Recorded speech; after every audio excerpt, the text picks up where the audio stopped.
Hi guys, my name is Jessel. It's been a while since I have last made a video on here, but now I'm back and better than ever. Now here's the interesting story about this. Back in November of 2022, I visited Indonesia Comic Con and my phone battery was dead, so I tried looking for a charging socket. And then that's where I landed on Xencelabs booth. Now, I have seen the tablets on the internet and heard great things about them, and to my surprise, I tried drawing with the tablets and I was really shocked at how beautifully it formed. And I was given the chance to review this tablet and also the click keys. Now, it has been 6 months since I had this tablet, and I'll give you my honest review. First of all, the things that are included in the box for the tablet are listed here on the screen. And this is what is inside the box for the click keys. This is the spec sheet for the pen tablet and the battery-free pen. These are the spec sheets for the click keys. Alright, so now let's get into the actual review.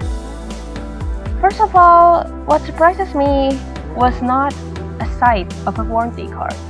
You don't really need that because you can sign up in their website and have the warranty of your tablet activated on the internet.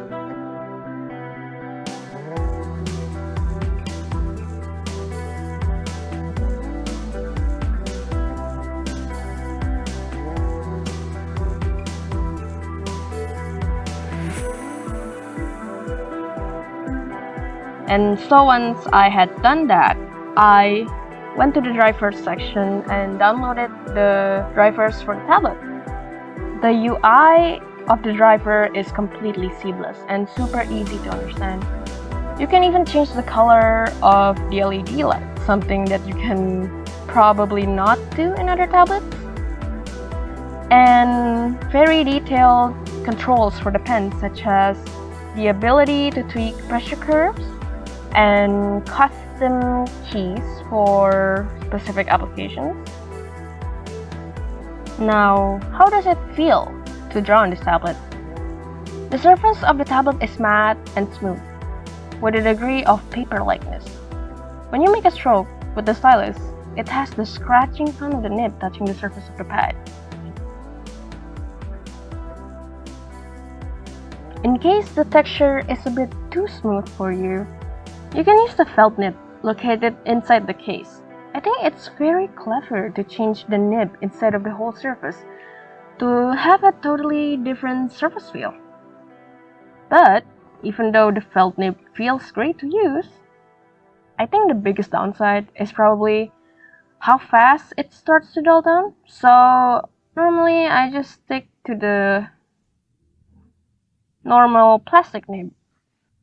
The thick pen feels like your typical drawing tablet pen, but they have 3 buttons instead of 2. I found that pretty neat. It also has an eraser on the back, same as the thin pen. Now the thin pen. Ooh la la. I love this thing.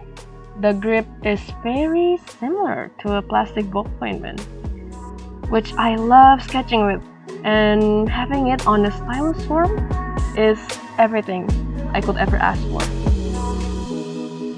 For the first 4 months, I only ever used the thin pen. That's how good it feels to use it. Now onto the positives. The pen has 8,192 levels of pressure, and that is now the gold standard. Compared to lower levels, you can control the pressure of the strokes very precisely. This is a huge advantage to digital drawing and painting. You don't need to resize your brush as much, and thus drawing will feel more realistic. The back of the pen, the eraser, works straight out of the box, and I doubt it would actually at first, since my drawing program of choice, Krita, has a slightly atypical eraser system compared to other softwares. And of course, the wireless mode. 99% of the time, I use this tablet on wireless mode. I only use cables probably when the battery runs out. Combined with a laptop, you have a super clean portable workspace. This improves my productivity in my case because of the lack of distractions. You just take out the tablet from the bag and start creating. Speaking of the bag, I'd like to add how high quality the materials of this bag are. The place where you put the tablet in has this super soft, I'm guessing it's velvet cloth sewn inside, and this eliminates the risk of scratching the tablet surface. It is just so soft.